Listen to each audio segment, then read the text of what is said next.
로마서 8장 26절에서 27절까지의 말씀을 저와 여러분이 한 목소리로 함께 합독하여 읽도록 하겠습니다. 이는 오늘 우리에게 주시는 하나님의 음성입니다. 함께 읽겠습니다. 이와 같이 성령도 우리의 연약하심을 도우시나니 우리는 마땅히 기도할 바를 알지 못하나 오직 성령이 말할 수 없는 탄식으로 우리를 위하여 친히 간구하시느니라. 마음을 살피시는 이가 성령의 생각을 아시나니 이는 성령이 하나님의 뜻대로 성도를 위하여 간구하심이니라. 아멘. 잠시 기도드리겠습니다. 은혜의 하나님 아버지, 지금 이 시간 주의 자녀들이 주의 전에 왔사오니 주의 기뻐하는 자요 주의 아들과 딸된 저들 가운데 놀라운 은혜와 은총을 더하여 주시되 우리 속에 계신 성령 하나님, 우리의 심령을 새롭게 하여 주시며 우리의 육신의 질병이 치유받게 하여 주시고 삶의 난제들이 해결받는 역사가 이 예배와 말씀의 역사 가운데 있게 하여 주옵소서. 예수님 이름으로 간절히 기도드리옵나이다. 아멘. 앞뒤 좌우반들과 이렇게 인사 나누시겠습니다. 잘 오셨습니다. 너무 잘 오셨습니다. 감사합니다. 저는 개인적으로 기도에 대한 예화 가운데 제가 지금 말씀드릴 예화만큼 아주 적절한 예화가 없다라고 생각합니다. 80년대 미국에서 서커스가 대유행을 했습니다. 미국에서 유행하면 세계적인 유행이 되던 시대였지요. 그래서 90년대 후반까지도 우리나라에서는 미국에서 행해지는 서커스가 명절날마다 녹화를 떠서 이렇게 방송이 되고 했던 적들이 많이 있었습니다. 당시 서커스 스타 중에 독일 출신의 고개사 집안인 노드레이 일가라는 그러한 집안이 있었습니다. 세계적인 유명세를 타서 한 해에 수천만 달러를 버는 빅스타들 부럽지 않은 그런 돈을 버는 사람들이었습니다. 이 사람들은 공중그네 아시지요? 아주 높은 10m, 15m 이상의 그네들을 놓아두고 그 그네들 위에 옮겨 타면서 공중제비하며 옮겨 타는 사람들, 그런 가족들이었습니다. 그 집안의 가장 로드레이라는 사람에게 한 기자가 물었습니다. 그네를 탄다는 것은 무엇입니까? 라고 말이지요. 그때 그 사람이 이렇게 말했습니다. 기술적인 면을 묻는다면 이렇게 대답해 드리겠습니다. 날아갈 때 캐쳐, 나를 받아주는 사람을 완전히 믿는 것이 그네 타기입니다. 사람들은 공중제비를 하는 저를 대스타라고 일컫고 저의 이름을 따서 우리 그네단을 노드레이 그네단이라 말하지만 진짜 스타는 나를 받아주는 사람 캐쳐 조입니다. 조가 단 1초의 착오도 없이 제자리에 있다가 긴 점프와 함께 날아오는 나를 잡아줄 때만이 공중 그네 타기가 완성되는 것입니다. 이때 기자가 다시 물었습니다. 그러면 어떻게 하면 잘 잡는 것입니까? 이때 로드레이가 이렇게 말했습니다. 공중을 나는 사람은 아무 생각을 하면 안 됩니다. 또한 아무것도 해서도 안 됩니다. 그저 캐쳐가 잡아줄 때까지 점핑해서 두 손을 힘없이 쫙 뻗어서 나를 잡아줄 때까지 이렇게 손을 펴고 기다리는 겁니다. 그가 나를 잡아주기 전에 내가 그의 손목을 잡아도 안 되고 그가 나를 잡은 다음 내가 그를 잡아야 합니다. 그래야 사고가 나지 않습니다. 그래야 죽음이 우리 가운데 다가오지 않습니다. 그 이야기를 했던 것이지요. 위대한 영성가였던 헬렌 라우에는 이 인터뷰 기사를 자신의 책 안식의 여정 속에 실어 놓았습니다. 그리고 이 예화를 통해서 기도라는 것이 무엇인지 적어 놓았습니다. 제가 천천히 읽어 드릴게요. 한번 들어보십시오. 하나님을 잡으려 애쓰지 마십시오. 하나님께서 당신을 잡으실 것이기 때문입니다. 그냥 양팔을 크게 내미십시오. 그러면 됩니다. 이제 다음 일은 하나님께서 당신을 잡을 것임을 믿어 기다리는 일뿐입니다. 기도라는 것이 무엇인가? 내가 하나님을 잡으려 애쓰는 일이 아니라 하나님께서 나를 잡으시기를 기다리는 일이 기도라는 것입니다. 정말로 우리가 기도하다 보면, 정말로 신령히 기도하다 보면 깨닫지요. 나는 내가 하나님께 나 손 잡아달라고 손을 뻗고 있었는데 아이고, 이미 잡고 계셨구나. 내가 영적으로 어두워서, 내가 조급하여 나와 함께 하심을 바라보지 못하고 내 안에 계신 성령님을 인식하지 못하고 하나님 어디 계십니까? 울었었는데 아니었구나. 이미 나를 안아주고 계셨고 나를 따스한 품 가운데 지키시고 보고 계셨구나라는 것을 알게 됩니다. 서로 기도의 내용 가운데, 기도의 깊이 가운데 들어가면 기도의 강구 가운데 내 뜻이 응답받지 못하더라도 이런 기대하는 기도가 나옵니다. 여러분이 그 경지에 이르셨는지 모르겠는데 이런 기도가 나와요.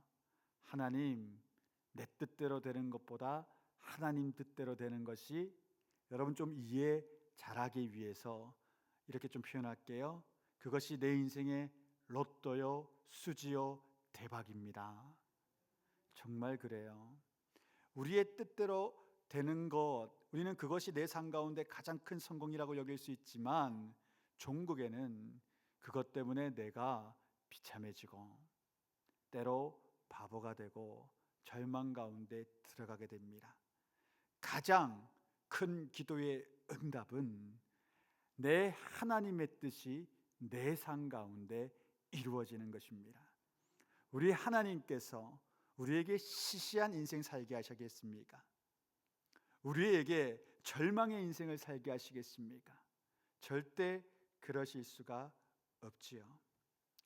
오늘 이 시간도 우리가 기도에 대해서 살피는데 한 번 더 우리가 점검해 보겠습니다.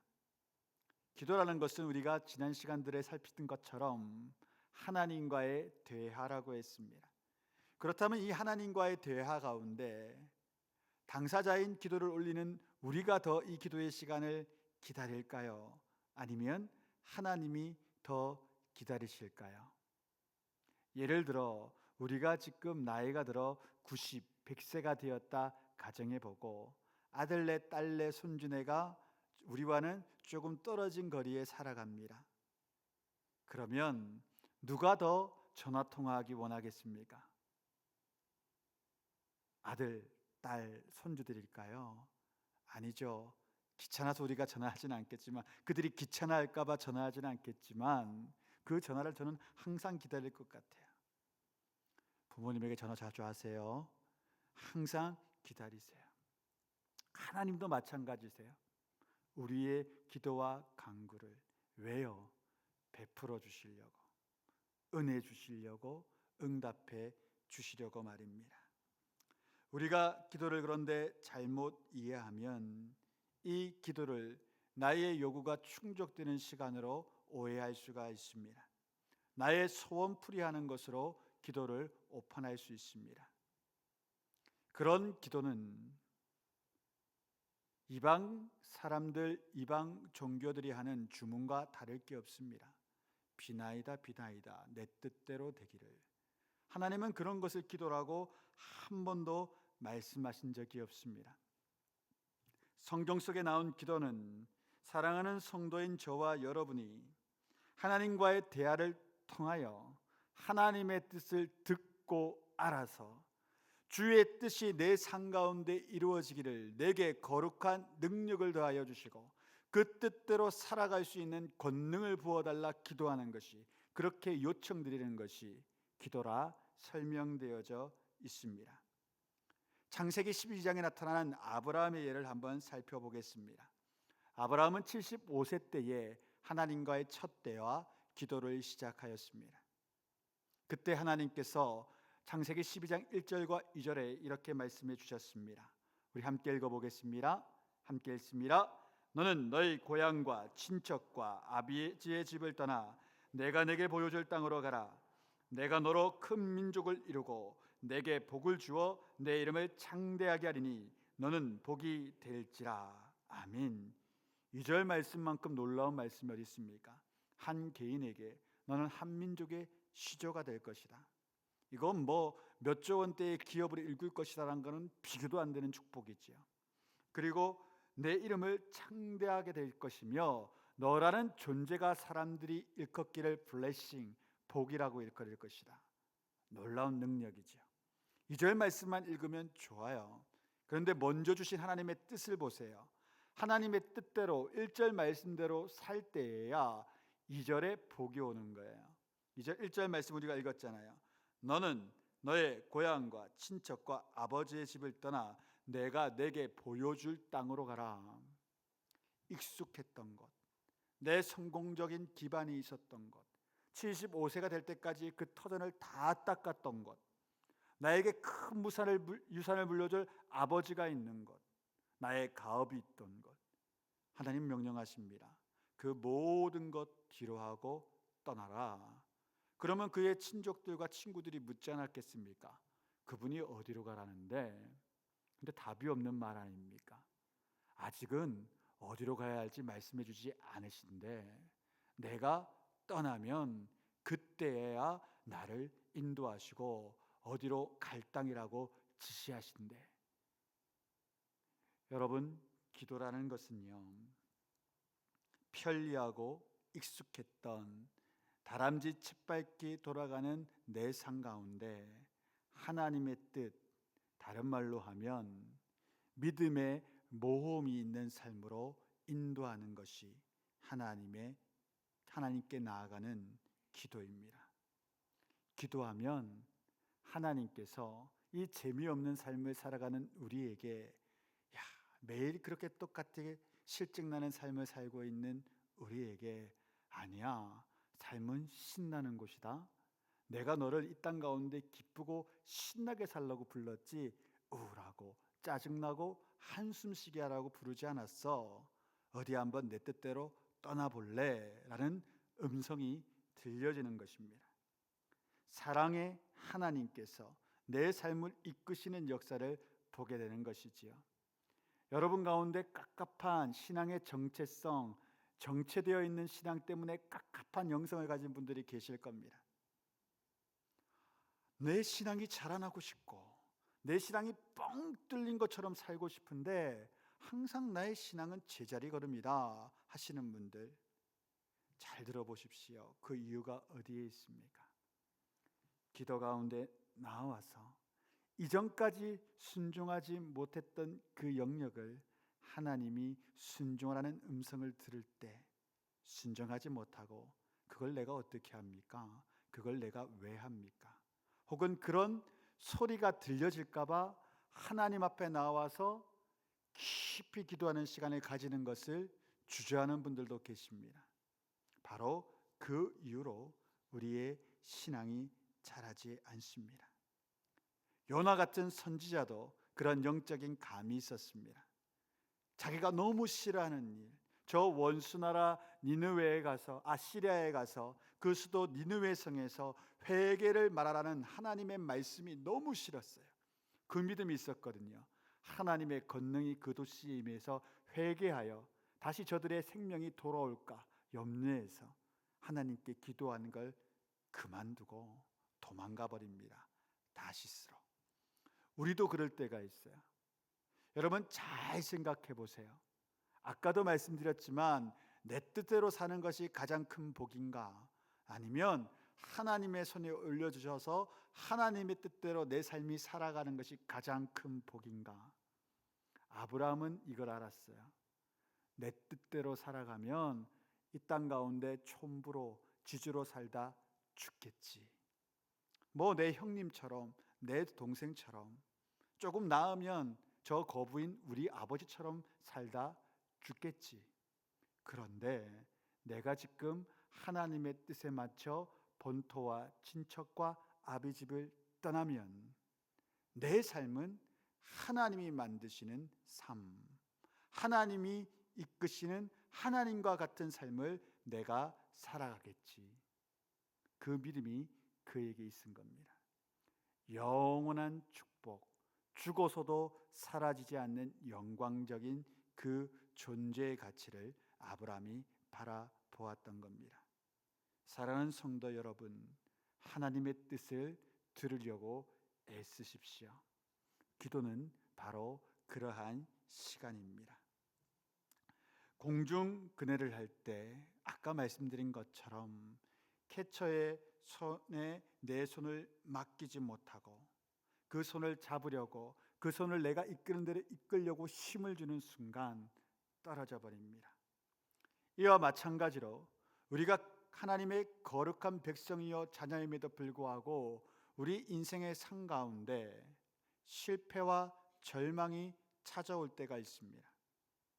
나는 하나님께 잘 섬기고 있었는데 그런 길을 찾아오는 자는 정말 요셉이나 다니엘처럼 아주 드문 케이스입니다.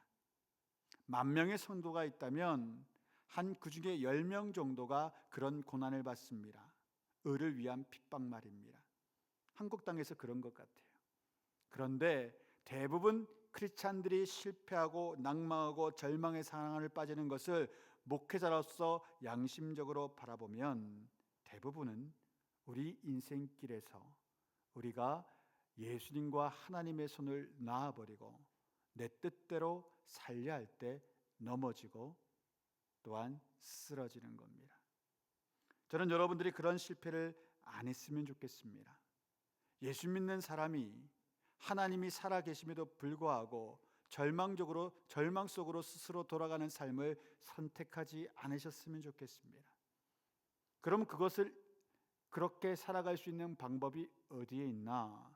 그것은 참된 기도를 하는 일인데 여러분 항상 기도하기 전에 갈라디아서 2장 20절의 말씀을 사진을 찍어 놓으시던가 폰에 저장해 놓으셔서 꼭 읽고 묵상하신 다음 기도하셨으면 좋겠습니다. 아니면 외워버리셨으면 좋겠습니다. 갈라디아서 2장 20절 우리 함께 화면을 통해 읽겠습니다. 내가 그리스도와 함께 십자가에 못 박혔나니 그런즉 이제는 내가 사는 것이 아니요 오직 내 안에 그리스도께서 사시는 것이라.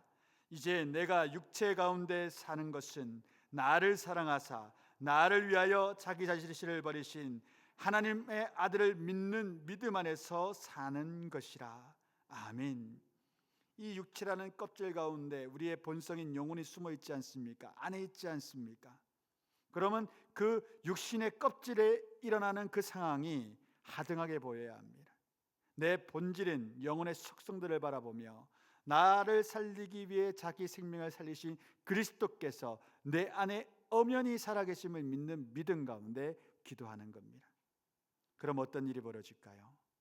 내 안에 절망적인 상황 하나님이 그냥 두시겠는가? 이 땅이 꺼지는 듯한 한숨과 이 좁은 공간 가운데 일어나는 깊은 고독과 외로움의 절망을 하나님 홀로 내게 견디게 하시겠는가? 나를 위해 죽으신 주님이 지금 내 속에 살아계신데 그 하나님이 나를 내버려 두시겠는가?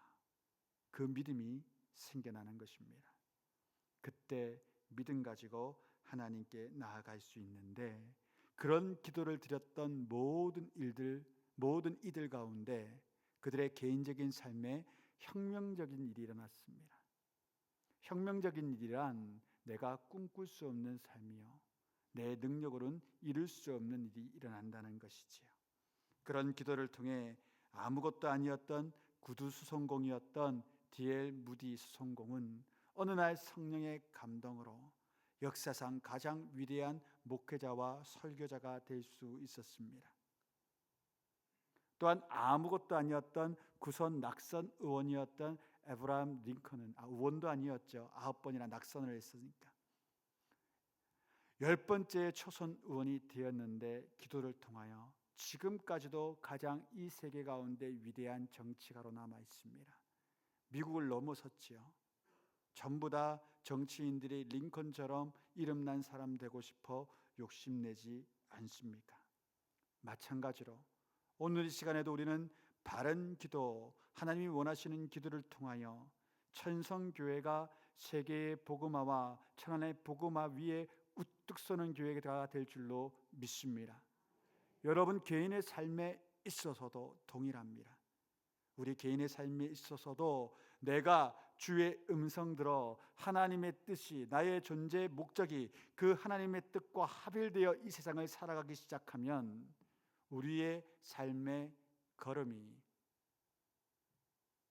영적인 권세자의 걸음이 되고 하나님이 함께 하시는 능력 있는 자의 걸음이 된다는 것입니다. 그런데 이런 기도를 막는 가장 큰 방해의 요소가 있습니다. 그것은 바로 모든 사람들에게 보편적으로 내려앉아 있는 우리 속에 있는 죄성, 다른 말로 하면 죄악의 거리들입니다. 간혹 복음 증거하다 보면 많은 분들이 이렇게 이야기하실 때가 있습니다. 나 지은 죄가 많아서 교회 못 갑니다. 근데 그게 정말 솔직한 고백들이십니다. 더러 많은 분들이 교회의 어떤 잘못된 모습 혹은 이런저런 이유로 핑계대지만 그 본심은 이것입니다. 내 안에 있는 죄악, 죄성 들키기 싫어요. 그것 때문에 교회 나가기가 싫어요. 예수 믿는 우리들조차 기도가 언제 끊기고 기도가 언제 안 나오느냐, 내 안에 해결되지 않은 죄악이 있을 때 그런 역사가 있습니다. 한 번은 어떤 세 가족을 신방하는 경우가 있었습니다. 기도하는 권사님 두 분과 같이요, 불안과 우울이 심해서 기도해 달라는 거였습니다. 함께 가서 기도를 하는데 갑자기 그 안에 있던 악한 영이 준동하는 겁니다. 그냥 우울증인 줄 알았는데 악의 영이 숨어 있었습니다. 기도하다가 한 30분 제가 기도했을 거예요. 보통 그런 기도를 할 때 그런 마음이 든 적이 아직까지는 한 번도 없어요. 제 평생에 단 한 번 이런 마음이 들었어요. 이거 뭔가 이상한데, 지금 이 정도 기도하면 이 귀신이 나가야 되는데 왜 아직도 안 나가나. 그래서 그분을 잠깐, 근데 참 그분이 또 침착해졌어요. 근데 귀신은 여전히 있어요. 여전히 우울하고 힘들어해요. 근데 정신은 돌아왔어요. 그래서 두 분 권사님에게 좀 부탁을 했어요. 잠시만 권사님들 나가 계셔요. 나 이분과 이야기 좀 해야겠어요. 나가신 다음, 거기가 그래도 유리문이라서, 근데 투명문은 아니고 반투명문이라 보이지는 않고 소리도 많이 새 나가지는 않았어요. 하지만 그 여성분에게 이렇게 말씀드렸어요. 한 60세 됐던 분이거든요. 성도님 죄송합니다. 목회자가 기도할 때 저도 이렇게 기도가 막히는 건 처음입니다. 성도님 정말 죄송한데 아직 하나님께 내놓지 못한 죄악이 있습니까? 그거 해결 못 받고는 기도에 응답 없습니다. 능력 임하지 않습니다. 그렇게 말하자 그분이 크게 울면서 자신 안에 있던 한 가지 죄악을 말하기 시작했습니다. 그것을 듣고 제가 이야기했습니다. 성도님, 그 부분도 하나님께 회개합시다. 저를 따라해 보세요 하며 회개 기도를 인도했습니다. 그리고 다시 그 안에 있는 악의 영이 떠나가기를 기도했습니다. 그러자 정말 놀라운 역사가, 그 가운데 평안과 평온이 오는 역사를 제가 바로 앞에서 바라보았습니다. 사랑하는 성도 여러분, 내가 죄짓고 살아 하나님께 나아가면 기도가 안 올려져요.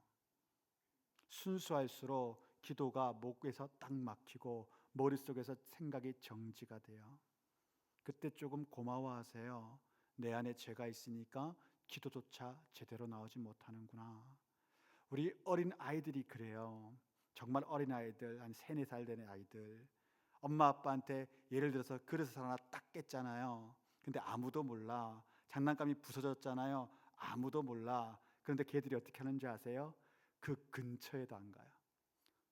혹여 걸릴까 봐 그 근처에도 안 가요. 눈빛이 불안해요. 저쪽을 바라보면서. 아빠가 저기 가면 어떻게 하지? 마찬가지로 우리가 영이 순수할수록 내 안의 죄악의 문제는 하나님을 못 바라보게 만듭니다. 여러분 가운데 그런 분이 있다면 지금 말씀하세요. 하나님께, 하나님, 나 이 문제 용서해 주세요. 내가 이거 계속 짐 안고 여기 왔어요. 오늘 예배당에 오기 전에 혹시 그런 적 있으신가요? 부부가 같이 오는데 막 쏘아붙이고 문 꽝 닫고 그래도 예배는 드려야 되니까 어디 말디 이러면서 서로 뚝 떨어져서 오신 분들 계신가요? 차는 같이 타고 왔지만 마음은 멀어진 분들이 계신가요? 그런 걸 다 하나님께 용서해 달란 말하고 그런 분들에게 용서를 구하셔야 돼요. 그때 여러분의 기도가 하나님께 나아갈 수 있습니다. 그것을 막는 것을 좀 빨리 지혜롭게 해결하셨으면 좋겠어요. 이것은 당사자인 우리밖에 해결할 수 없어요. 하나님도 용서를 구할 때 용서해 주시지 그냥 용서해 주지 않으셔요. 그러니까 빨리 용서를 구하시고 해결받으셔요. 또한 기도가 우리의 죄성이 또한 얼마나 무서운지 기도하는 그 순간에도 죄를 지을 때가 있습니다. 거룩하게 하나님 만나는 기도를 하는데도 그 기도의 순간에도 죄악의 요소로 하나님께 나아갈 때가 있습니다. 그 대표적인 기록이 있지요. 누가복음 18장 11절의 말씀 우리 함께 읽어보겠습니다. 누가복음 18장 11절입니다. 함께 읽습니다. 바리새인은 서서 따로 기도하며 이르되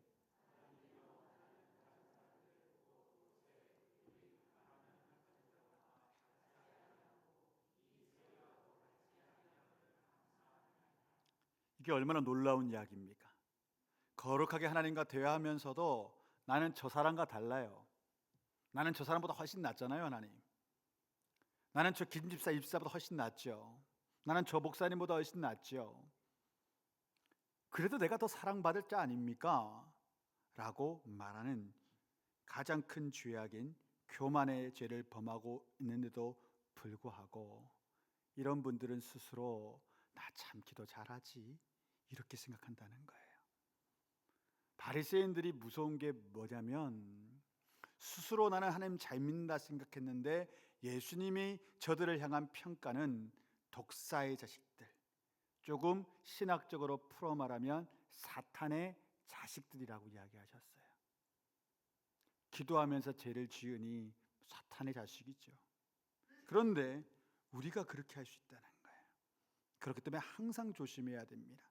기도가 내 생각을 말하고 내 말을 말하고 내 삶의 욕구를 말하면 이런 죄를 지어요. 쉬이 지어요. 아무 말이나 하기 시작하거든요. 하지만 기도는 하나님의 뜻을 받는 시간입니다.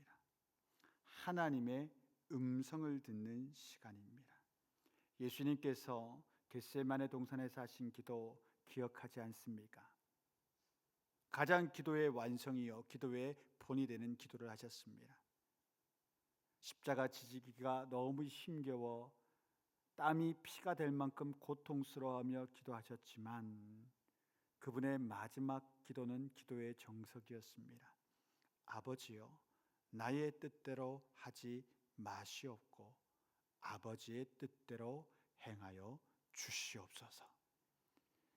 그런데 예수님 개인의 삶에 있어서도 십자가 고난은 힘겨웠지만 십자가 고난을 이겨낸 십자가의 승리로 우리 모두가 천국 백성이 될 수 있었고 예수님은 하나님의 우편 천국 보좌에 앉아 그 모든 것을 다스리는 이로 다시 복원되셨음을 기억하셨으면 좋겠습니다.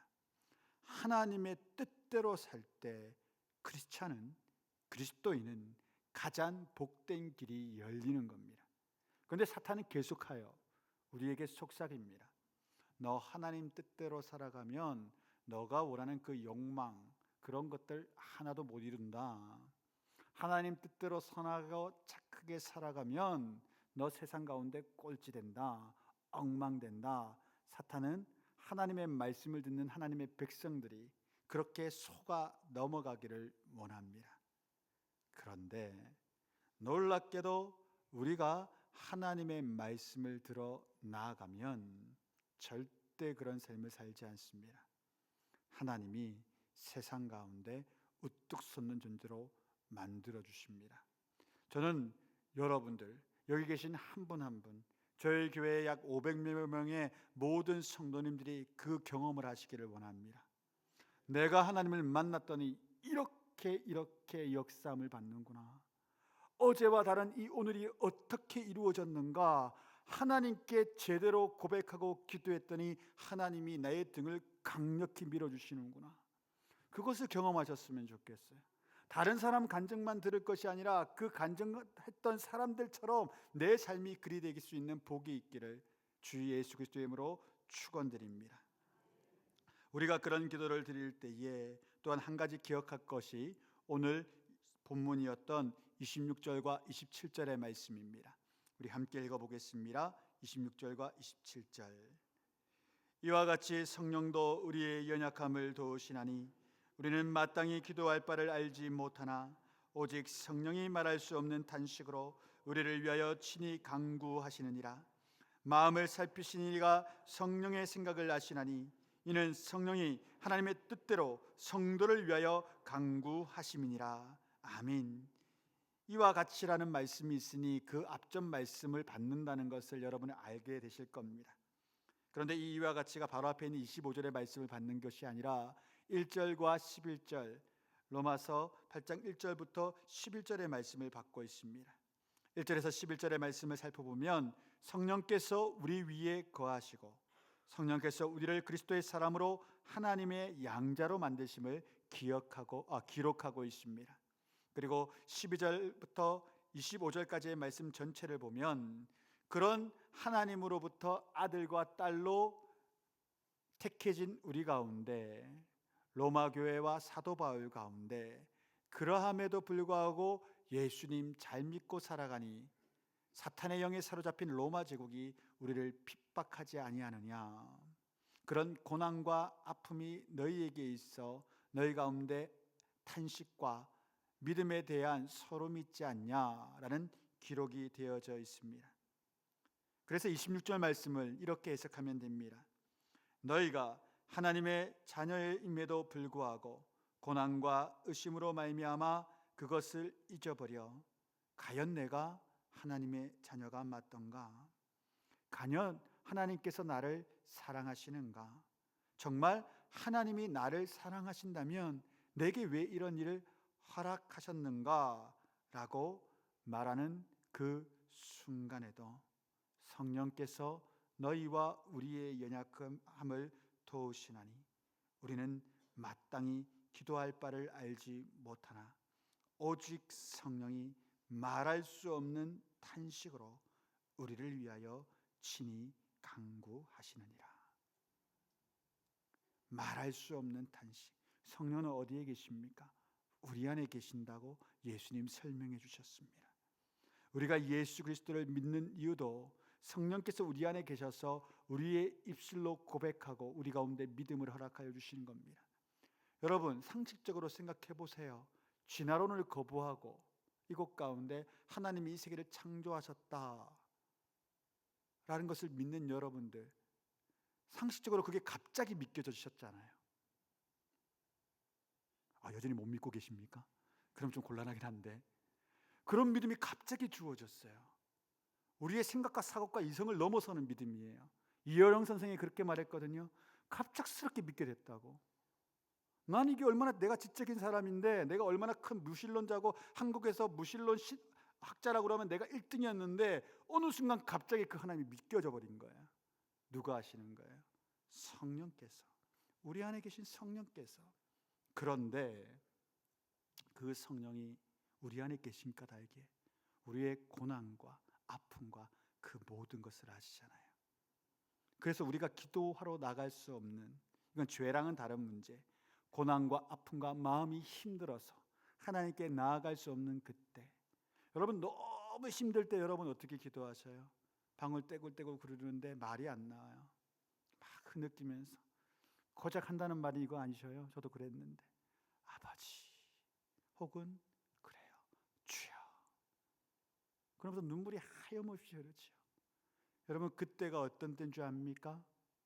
내가 기도할 바를 알지 못하고 어떤 내용으로 말할지 몰라 억장이 무너진 그때 내 안에 계신 성령께서 말할 수 없는 탄식으로 우리를 위하여 중보하는 시간입니다.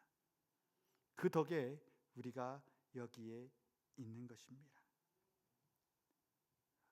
삶을 살아가다 보면 목사인 저도 참 어리석게 말하고 생각할 때가 있습니다.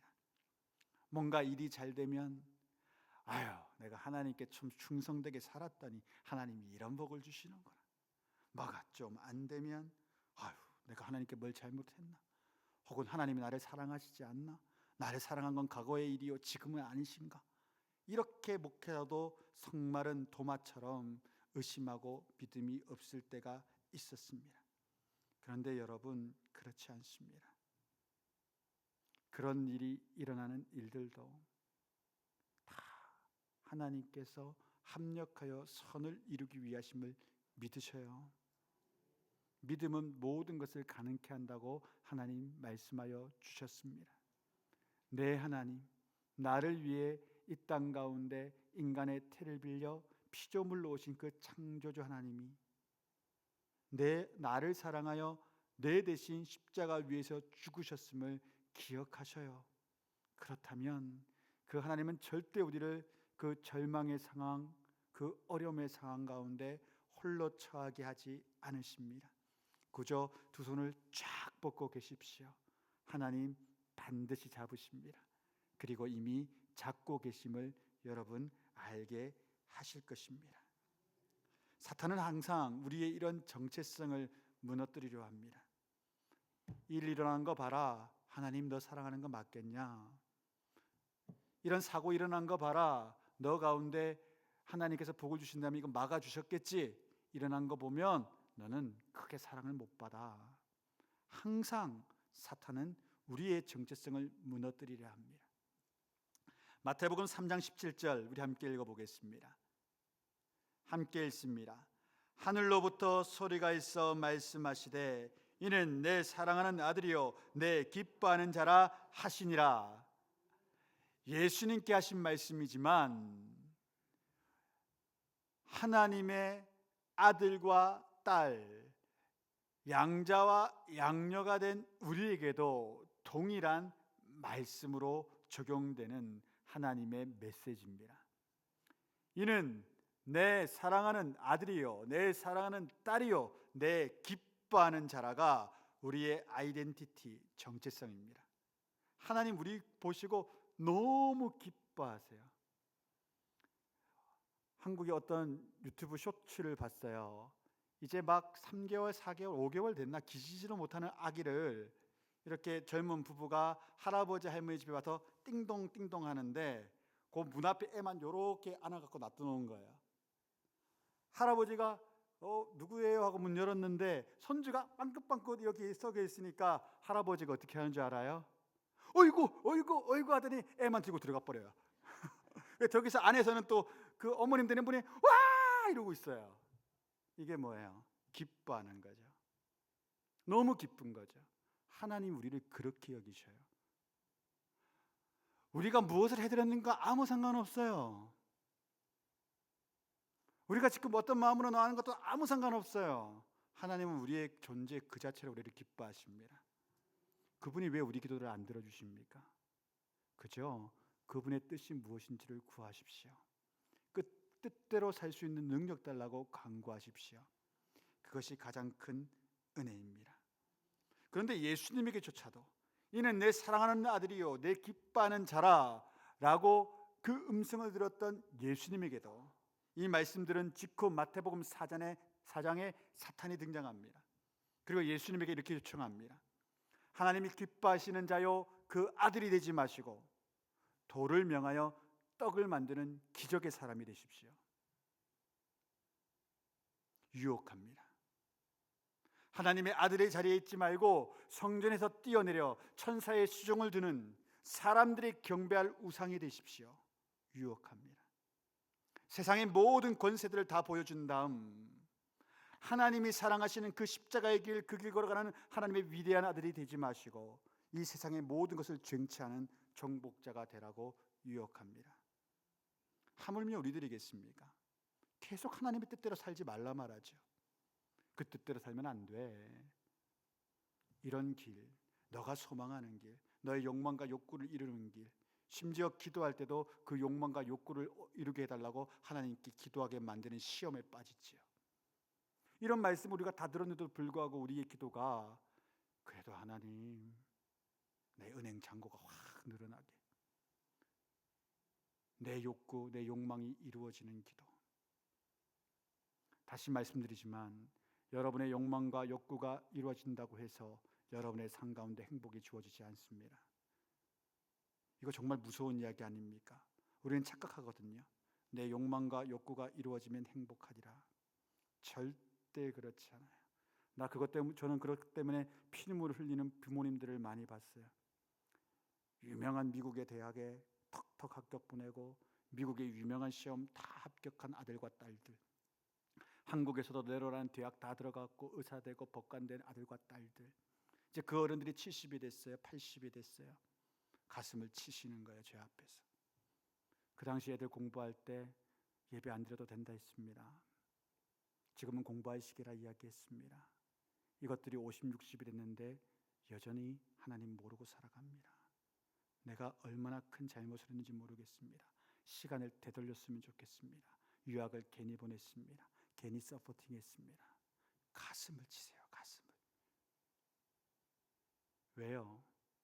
자식에게 내 욕망이 투영되어 그런 기도를 했거든요. 턱턱 아이들이 붙을 때는 하나님 은혜입니다. 하나님 은혜입니다 그랬는데 아이들이 5, 60대고 손자 손녀 태어났는데 세상적인 사람으로 살아가니 절망하시는 거예요. 그래도 소망 드립니다. 어떤 소망요? 하나님은 여전히 집사님의 기도를 듣고 계십니다. 지금도 늦지 않았습니다. 아이들한테 계속 이야기하시고 이미 그들도 할아버지 할머니가 되었지만 계속해서 믿음을 건면하시고 기도하시면 하나님 반드시 이루십니다. 근데 좀 안타깝긴 해요. 그냥 그분들의 젊은 엄마 아빠였을 때부터 아니다 아들아, 세상 공부 잘하면 1등을 할 수 있지, 잠깐 성공을 할 수 있지, 그런데 그거 행복 안 준다.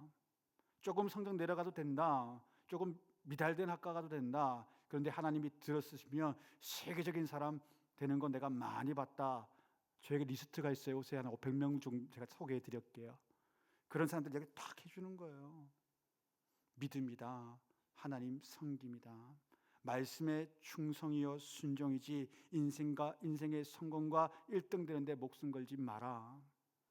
그런 메시지가 주어져야 합니다. 이제부터라도 주어져야 되죠.